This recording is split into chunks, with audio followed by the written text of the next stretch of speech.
Hello welcome to my channel.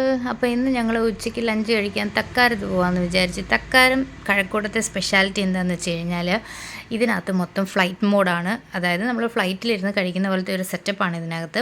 അപ്പോൾ നേരത്തെ ഞാൻ പോയിട്ടുണ്ട്. അപ്പം ഇപ്പോൾ ആദ്യമായിട്ട് ടിയാമ്മയെ കൊണ്ടുപോയി ഒന്ന് കാണിക്കാം, ഇഷ്ടപ്പെടുമെന്ന് വിചാരിച്ച് ഞങ്ങൾ പോയതാണ്.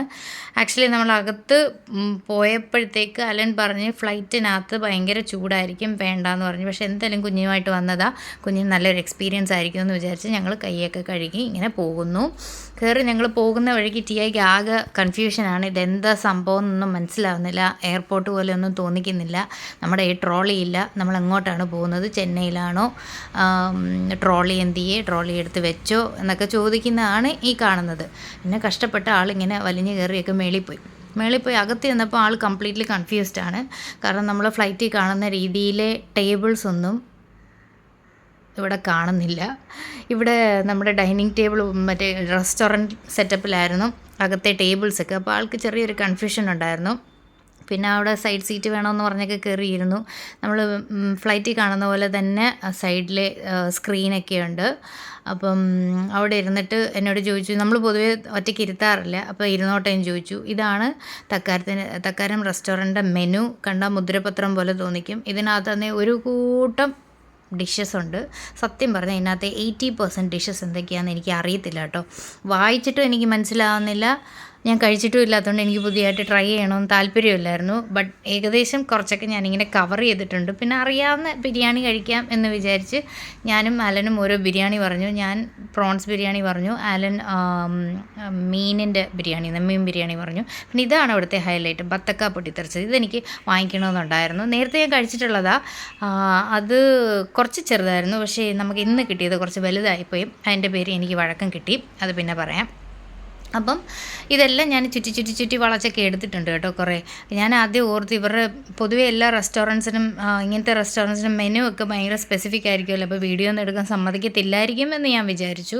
ബട്ട് ആരും തന്നെ എന്നോടൊന്നും പറഞ്ഞില്ലായിരുന്നു. അതുകൊണ്ട് ഞാൻ വളച്ചും തിരിച്ചും ഒക്കെ കുറേയൊക്കെ എടുക്കാൻ പറ്റുന്ന രീതിയിലൊക്കെ എടുത്തിട്ടുണ്ട്. നിങ്ങൾക്ക് കാണാൻ പറ്റുന്നതെല്ലാം നിങ്ങൾ കണ്ടോളൂ.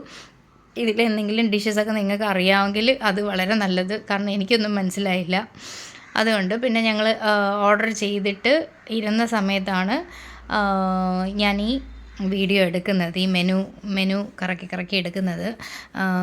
ടിയാമ്മയാണെങ്കിൽ ഒരു മാങ്ങാ ജ്യൂസ് ചോദിച്ചിട്ടുണ്ടായിരുന്നു. കഷ്ടകാലത്തിന് അതില്ലെന്ന് പറഞ്ഞു.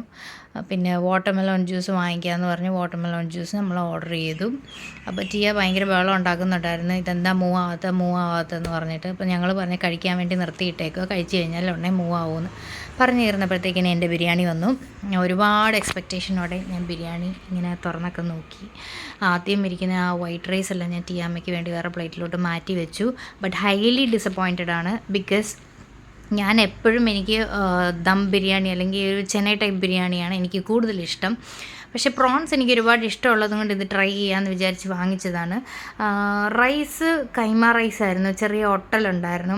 അതുപോലെ തന്നെ പ്രോൺസ് മീഡിയം സൈസ്ഡ് ആയിരുന്നു.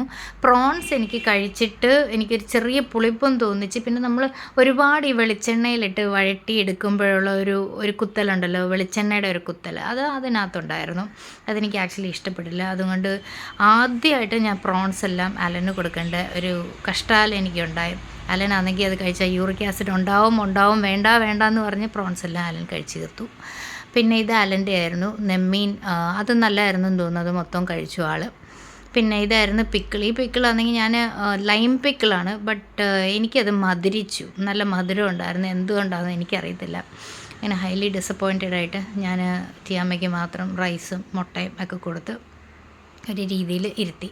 അങ്ങനെ ഇത് നമ്മുടെ ഇരിക്കുന്നതിൻ്റെ തൊട്ട് മുകളിൽ നമ്മുടെ ഫ്ലൈറ്റിലെ പോലെ തന്നെ ലഗേജ് സെറ്റപ്പാണ്. ലഗേജൊക്കെ നമ്മൾ ഹാൻഡ് ലഗേജൊക്കെ വെക്കുന്ന പോലെ തന്നെ ഇങ്ങനെ ഓരോ സെറ്റപ്പ് മുകളിലുണ്ട്. പക്ഷേ അടയ്ക്കാൻ തുറക്കാൻ പറ്റത്തില്ല, അത് ക്ലോസ്ഡ് ആണ്. നമ്പേഴ്സൊക്കെ എഴുതിയിട്ടിട്ടുണ്ട്. പിന്നെ അങ്ങനെ ഇരിക്കുകയാണ് നമുക്ക് നമ്മുടെ ഹൈലൈറ്റ് സംഭവം കിട്ടിയത്, ബത്തക്ക പൊട്ടിത്തെറിച്ചത്. ഇതാണെങ്കിൽ ഒരു ലോഡ് സാധനം ഉണ്ടായിരുന്നു, മൊത്തം ഐസ്ക്രീമും കാര്യമായിരുന്നു. കഷ്ടാലത്തിന് എനിക്കും കോൾഡ്, അലനും കോൾഡ്, കുഞ്ഞിനാന്നേ മൂക്കൊലിപ്പോ അങ്ങോട്ട് ഇഷ്ടം പോലെ എനിക്ക് കിട്ടുകയും ചെയ്തു. ഇതിങ്ങനെയായിരുന്നെന്ന് എനിക്ക് അറിയത്തില്ലായിരുന്നു കേട്ടോ. പറ്റുന്ന രീതിയിലൊക്കെ ഞങ്ങൾ കഴിച്ചു, ബാക്കി ഞങ്ങൾ പാക്ക് ചെയ്തു. പിന്നെ ഫ്രണ്ടിലോട്ട് പോകുമ്പം നമ്മുടെ പൈലറ്റ്സ് ഒക്കെ ഇരിക്കുന്ന ആ ഒരു സ്ഥലം പോലെ തന്നെ സെറ്റ് ചെയ്ത് വെച്ചിട്ടുണ്ടായിരുന്നു. നല്ല ഭംഗിയായിരുന്നു അത് കാണാൻ. അതുകൊണ്ട് അതും കൂടെ ഞാനൊന്ന് കവർ ചെയ്തിട്ടുണ്ട്.